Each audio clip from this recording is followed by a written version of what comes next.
Hello mga kakasina! So for today's video, maiba lang, hindi po muna magluluto si ate nyo Angel dahil nung nakaraan po ay bigla ko na lang naisipan na mag-video dito sa pinuntahan ng aking nanay kasi syempre kasama na ako dyan. Tapos napansin ko ang daming tao, Friday kami pumunta nito, tapos ang dami rin talagang mabibili sa loob. Kung napanood ninyo yung nakaraan nating video na nagpunta ako sa Uniwide, yung bumili tayo ng mga school supplies kanyan. Ito naman po iba kasi more on, ang dami niyang laman, iba't ibang klase. Meron diyang pwede mong gamitin sa kusina, pwedeng mga pangregalo sa mga bata, basta ang dami po talaga. May mga tsinelas, sapatos, yung mga ano pa ba, flashlight, ganyan, payong. So, dito sa video natin, ipapakita ko lang sa inyo kung gaano talaga kalaki itong Novo dito sa may Alabang branch. So, bigla ko na lang kasi naisipan na umalis kami kasi dapat December kami pupunta dito. Kaya lang, wala kaming magawa sa bahay. Kaya sabi ko, tara, punta na tayo dun sa may Novo. Tapos ito, vinidyohan ko na nga. Tapos tingnan nyo po yung pinaka-video dahil pwede kayong pumunta dito kapag gusto ninyong bumili ng mga pangregalo ninyo. O kaya naman, 'di ba, tamang-tama dahil malapit na ang Pasko. So kung isa ka sa mga ninong at ninang na nagtitipid, pwede kang pumunta dito para meron ka namang ibigay sa mga inaanak mo. Kaya lang kasi ako naka-order na ako sa online bago ko pa mapuntahan dito. Tapos nakita ko, ay grabe, ang mura talaga. Biruin mo 10 pesos, 20 pesos. Meron ka nang maibibigay sa inaanak mo na regalo. Ayan, sasamahan niyo po kami dito sa aming paglilibot dito sa Novo. So kung gusto ninyong makapunta dito, kung malapit lang naman kayo, kung taga-Alabang kayo, o kaya taga Las Piñas, Muntinlupa, ganyan, pagbaba ninyo ng Star Mall Alabang, yung nasunog before. Ayan, so malapit doon, lalakad ka pa, meron kang makikita ng Sogo, 7-Eleven, ganon. Sa harapan niya lang po, tawid lang kayo, tapos pwede nyo rin namang ipagtanong kasi sikat naman to. Kasi nga, matagal na rin siya dito sa Alabang, tapos talaga naman, ang dami nyong mabibili, promise. Hindi na rin kayo lugi dun sa mga products nila kasi magaganda rin. So ito na nga, isa din sa pinunta ng nanay ko dito ay bumili talaga ng payong. Kasi yung payong namin dito parang nagtatagal talaga siya ng mahigit 1 taon. So yan, sa mga pinamimili niya, bawat isa, sabi ko, sige na, ibuksan mo, tapos i-video natin.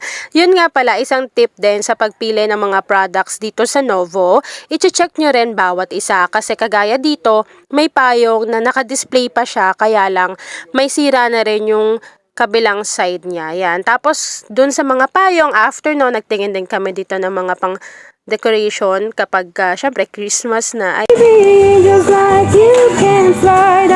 Ay, sorry. Pwede po maki-free taste. Ito yung napili ng nanay ko. Ayan. Tapos, bumili rin kami dito ng charger, bumili rin kami ng kung ano-ano pa, and may nakita kami ditong free taste. Ang sarap ng mga pagkain nila dito. So sabi ko, hi ate, pwede pong tikim dyan. Ayan, so tinikman namin yan ng nanay ko, pero hindi naman lahat.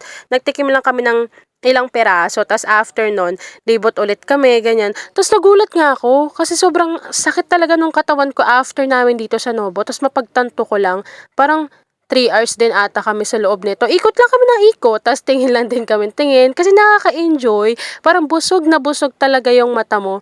Makita yung mga products nila dito. Tapos makikita mo yung mga pang-alcohol spray nila, 15, 18, mga suklay nila, mura lang din.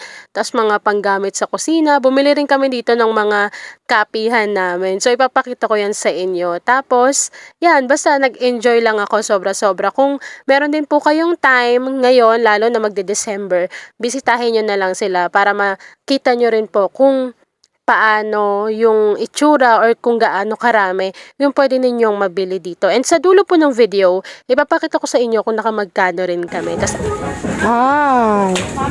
So ito naman ay 95 pesos. Nanay ko busy ko. Yung mga ganyan. Namulaklak na yung cart namin. Oh. Diba? Naghahanap siya ng vase. Yung kasi lalagyan ng mga ano yan, papel-papel. Ganda. Sa Diyos yan, sa luya. 80 pesos. Patay isa. Yan. Laki. Yan ano? Baka na tayo makatulog na ito. Tapos kuha pa kami isa nito. Isang dilaw. Plus na. Iya. Dahan-dahan. Tapos ay Ang cute. 40 pesos, oh. Ah, ayan, oh. Ganyan siya. Part na ito dun sa pandesal na malaki. Ayan, so kuha ako neto ng mga 3 siguro kasi nagpaparaffle ako sa bahay. Ang cute ng imbudo. Ka 20 pesos, tapos may hawakan na siya. budo mo, maganda. Kuha tayo, no? Nagawa ko ice candy. May nabili kami na ganito, 40 pesos lang. Ayan, ganun pang kuskus. Dalawa yung kinuha namin. Sabi sa sila ni Mark. Ayan. Boom! Ang ganda! Ang ganda! Tapos yung Magkano to?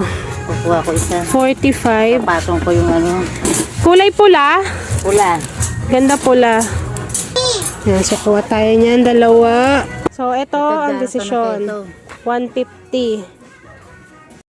Yan, so ilagay natin dito. Ihaw-ihaw.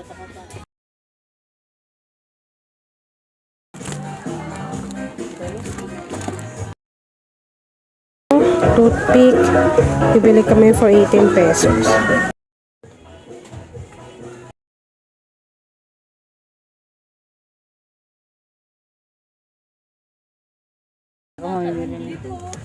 Tara na. At ito na nga mga kakasina, so after po naming maglibot dito sa loob ng Novo, so ayan na, pinapunch na namin kay ate yung mga nabili namin, and sabi niya pala kung gusto ko lang mag-avail nung card nila para makakaipon tayo ng points. So alam ko nasa 100 pesos yun. So kumuha na lang din ako kasi nga medyo marami rin kaming napamili. Sabi niya kasi sayang din yung maiipon na points. So kumuha na rin ako nun kasi nga parang every bare months naman pumupunta rin kami dito. So yun lang mga kakasina. Thanks for watching and enjoy this video.